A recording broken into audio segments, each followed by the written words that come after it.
से छियो परेशान अपन बिगड़ल हाल से। बाबा तोहर चला आयल छियो हम नेपाल से, विनती कर छी हाथ जोड़ी महाकाल से। बाबा कुछ खास चाहिए, लभर झकास चाहिए,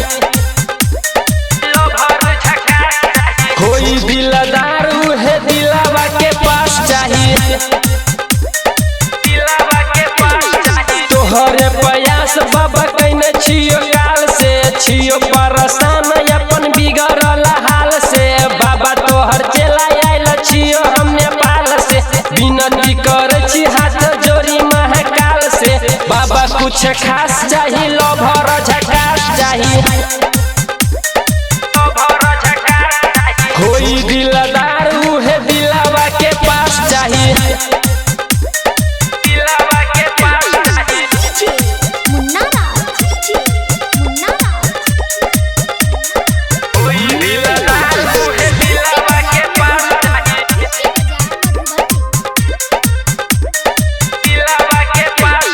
बाबा एगो लभर दद प्यारी हो, हर साल करब सोमवारी हो, आइल छियो तोरा दुआरी हो, दया कर भोले जटाधारी हो।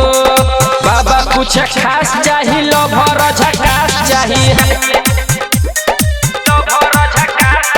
कोई दिलदार है दिलावा के पास चाहिए।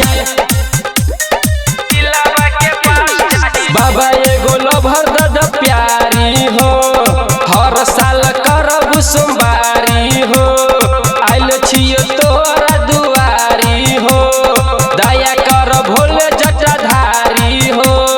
बाबा कुछ खास चाहिए, लभर झकास चाहिए,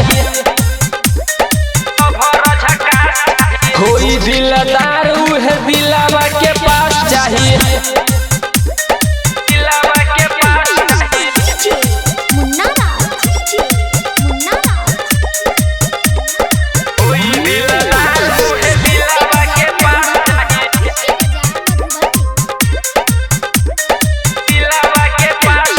सपना तू पूरा कर दे दा मीठा फल, तोरा बचर है गो बाबा गंगा जल, कन्हा पाया बना लेके कावर, आइल छियो संजीत अमर बबलू देव घर।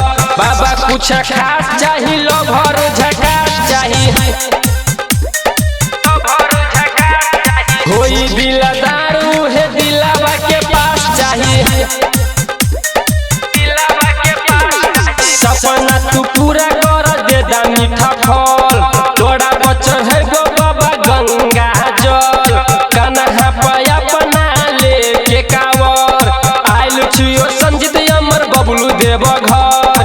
बाबा कुछ खास चाहिए, लभर